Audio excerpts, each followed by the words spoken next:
saya tantang untuk Harry Pras dan yang lainnya. Kalau emang kalian salafi, kalau emang kalian ngaku atau kalian memang ingin mencari kebenaran dan memang tulus untuk umat, maka bongkar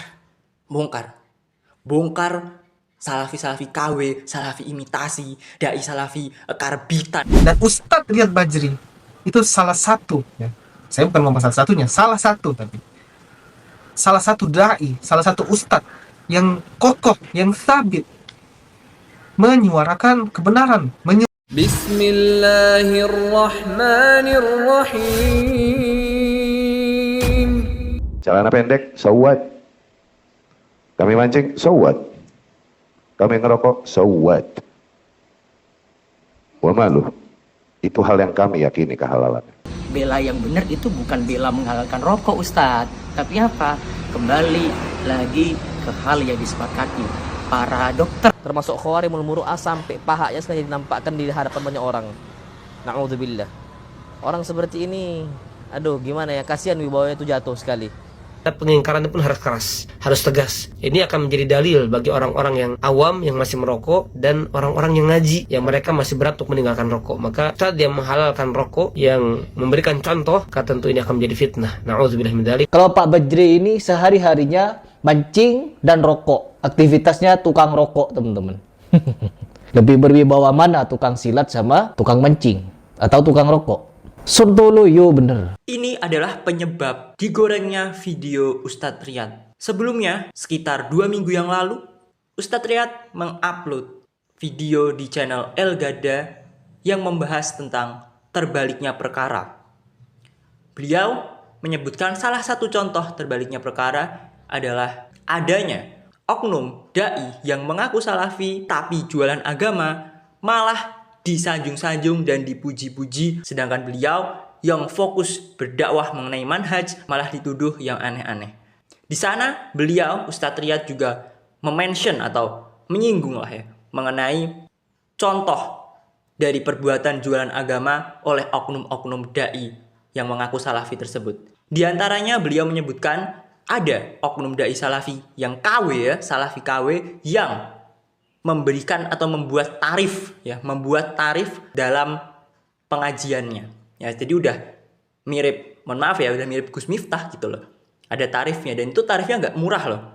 Beliau menyebutkan dalam 15 menit khutbah nikah ya, yang cuma 15 menit itu dibanderol 50 juta sama si ustadz atau si dai salafi KW yang nggak disebutkan namanya. Saya juga nggak tahu siapa namanya.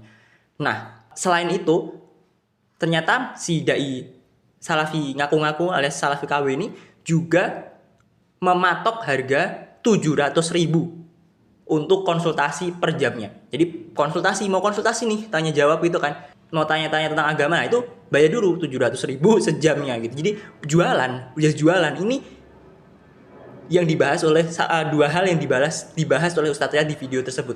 Kalian bisa tonton video fullnya di YouTube ya, dengan thumbnail seperti ini, judulnya seperti itu, kalian cari sendiri saja. Nah, sepertinya si oknum salafi KW ini itu kepanasan jenggot ya, kayak gerah gitu, kepanasan. Terus waduh, ini gimana nih si Riyad Bajri mulai berani nyebutin nominalnya kan? Sebelumnya mungkin cuman nyinggung-nyinggung dikit, ya sampai nyebutin nominal kan. Nah, ini mereka takut karena Ustadz Riyad udah berani nyebutin nominalnya, takutnya sebentar lagi disebutin namanya.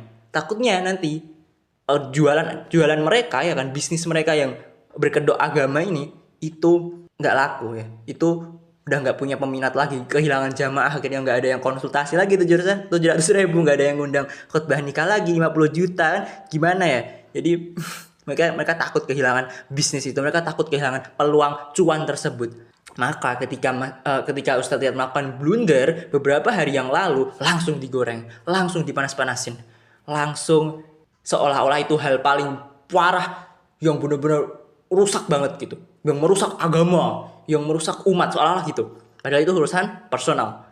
Sedangkan hal-hal atau poin yang dibahas oleh Ustadz Riyad tadi, yaitu orang ngaku salafi tapi jualan agama, nggak ada yang nyentuh. Coba lihat konten kreator itu, ada nggak yang ngebahas? Ada nggak satu aja yang ngebahas tentang dai yang ngakunya salafi tapi ternyata jualan agama, matok tarif? Ada nggak? Nggak ada. Padahal dulu ketika Gus Miftah ngasih matok harga pengajiannya berapa juta gitu, di komen, oh ini begini. Nah tapi kan sekarang ada, ternyata ngaku-ngaku salafi tapi salafi KW yang jualan agama juga kayak Gus Miftah. Kenapa nggak kalian reaction, kenapa nggak kalian bongkar? Maka saya tantang untuk Harry Pras dan yang lainnya.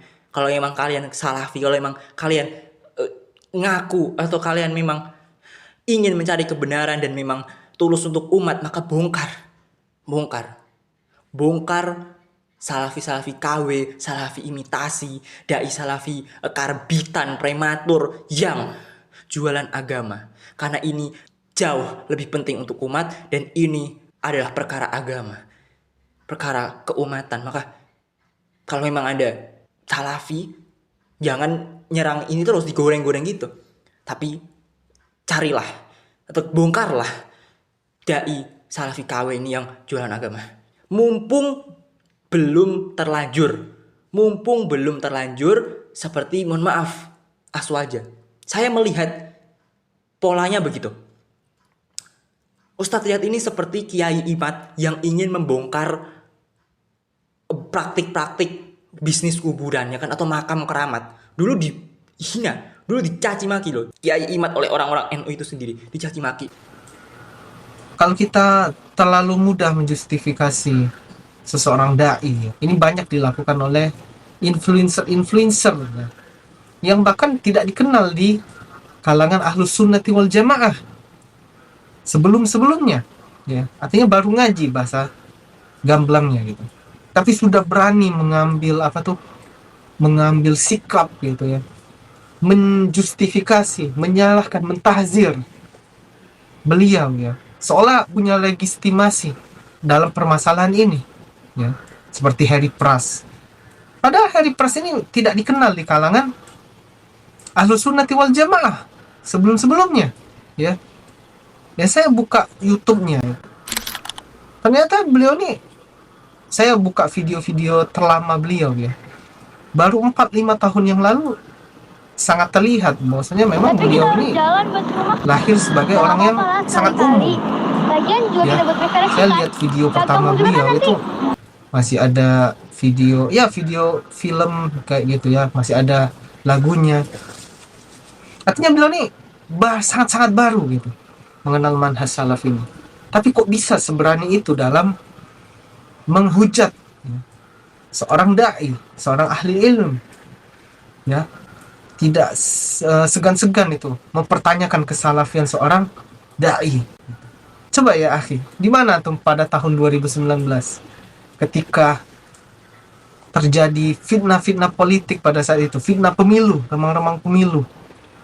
Pada saat itu saya masih sangat ingat ya, banyak ikhwan-ikhwan salafi yang saya kenal di sekitaran saya tenggelam dalam fitnah tersebut. Ya. Sohib-sohib sesama thalibul ilm ketika kita masih masuk di kelas bahasa lah. Ya, kita sama-sama belajar di kelas bahasa Arab. Itu banyak dari kalangan-kalangan ikhwan itu akhirnya terlena gitu, gak segan-segan mencela penguasanya di grup-grup WA ya, di media sosial. Mereka celah-celah penguasanya untuk senantiasa memilih calon yang satu dan menjatuhkan calon yang lain. Itu terjadi. Barakallahu fikum. Dan Ustadz Riyad Bajri itu salah satu ya. Saya bukan ngomong salah satunya, salah satu dai, salah satu ustadz yang kokoh, yang sabit menyuarakan kebenaran, menyuarakan akidah yang hak, akidah salaf yang benar, yaitu untuk sam'u wa ta'ah ya. Dan pada saat itu fitnahnya sangat besar di kalangan salafiyin, menyingkap sebagian ikhwan-ikhwan yang masih belum kokoh di atas akidah salaf, yaitu sam'u wa ta'ah. Jadi manhaj salaf ini bukan hanya sekedar perkara-perkara ya akidah yang lain yang biasa kita kenal, untuk menjauhi kebid'ahan dan amalan laisa min amrina fahuwa raddun. Misalnya Ahlus Sunnah kokoh untuk berdiri di atas kemurnian Islam, di atas Quran wa Sunnah ala fahmi salaf ya, atau hanya sekedar permasalahan kesyirikan, menegakkan tauhid. Iya, ini memang harus ditegakkan. Akan tetapi ada satu fitnah yang sangat jarang diangkat ya, atau sangat jarang diimplementasikan di kalangan salafiyun, yaitu apa? Sam'u wa ta'ah, yaitu mendengar dan mentaati penguasa. Ya, itu bisa kita rasakan tahun 2019 pada saat itu ya. Dan mungkin Harry Pras belum ngaji lah ya, belum mengenal manhaj salaf mungkin pada saat itu. Kembali lagi, jadi jikalau memang rokok ini masih dalam ranah ijtihadiyah ya, maka hendaknya kita lebih terbuka ya, untuk tidak serampangan dalam menjustifikasi Ustadz Riyad Bajri ya. Karena kalau kita hanya terpendam ya, atau hanya fokus pada perkara-perkara yang ijtihadiyah seperti ini, furu'iyah seperti ini, sebagaimana saya lihat videonya si siapa, Harry Pras ini kan, dia mengambil video-video atau potongan-potongan video dari asatis Ahlussunnah, mengambil fatwa-fatwa dari ulama, salah satunya Syekh Robi, yang mengatakan bahwasanya jangan ambil ilmu dari orang yang masih merokok.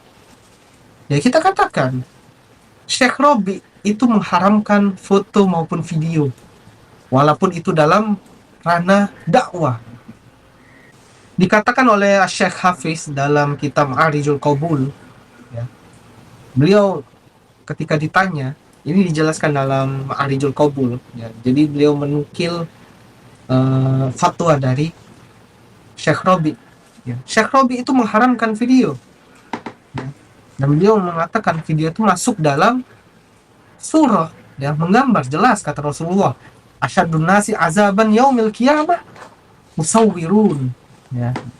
Manusia yang paling keras azabnya pada hari kiamat nanti adalah orang-orang yang menggambar video, foto dan video. Ini masuk dalam gambar. Ya, foto itu ketika ditangkap, nah itu disimpan dalam suatu file, itu menggambar dengan tinta-tintanya.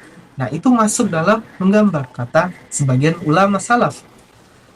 Begitu juga video itu juga banyak menangkap gambar-gambar. Jadi gambar-gambar yang bergerak itu ya dilukis dalam sebuah file, banyak jadilah sebuah video. Itu juga menggambar, kata sebagian ulama termasuk Syekh Robi. Begitu juga guru beliau Syekh Mukbil, begitu juga murid-murid beliau yang lain seperti Syekh Yahya Al-Hajuri ya, dijelaskan panjang lebar berkaitan foto dan video. Itulah kenapa mayoritas bahkan ulama-ulama Salafi Yaman ya, atau Salafi yang ada di Yaman ya, yang mereka belajar dengan Syekh Mukbil di Darul Hadis, yang mereka membuka mahat-mahat, melanjutkan tali estafet Syekh Mukbil. Banyak dai-dai yang setelah belajar dari situ mereka nggak mau di video dalam dakwah-dakwah mereka ya. Bahkan mereka mentahzir ya, dai-dai, ulama, bahkan ulama loh yang masih bervideo. Ini terjadi fenomena-fenomena seperti ini. Kita bisa aja katakan, loh kok antum masih bervideo? Ya, ana pun masih bervideo ya, ana juga masih bervideo, aku juga masih berfoto. Ini bisa aja menjadi bumerang bagi kita ya. Bisa aja kita mentahzir balik, loh kenapa antum masih bervideo? Jelas-jelas ulama. Kan antum menukil perkataan Syekh Robi kan, Syekh Robi nggak bervideo, bahkan mentahzir dai-dai, bahkan ulama beliau peringati untuk meninggalkan video karena itu masuk dalam musawwirun, asyadun nas azaban yaumal qiyamah musawwirun. Manusia yang paling keras azabnya pada hari kiamat nanti adalah orang-orang yang menggambar. Hadis riwayat Bukhari 5950.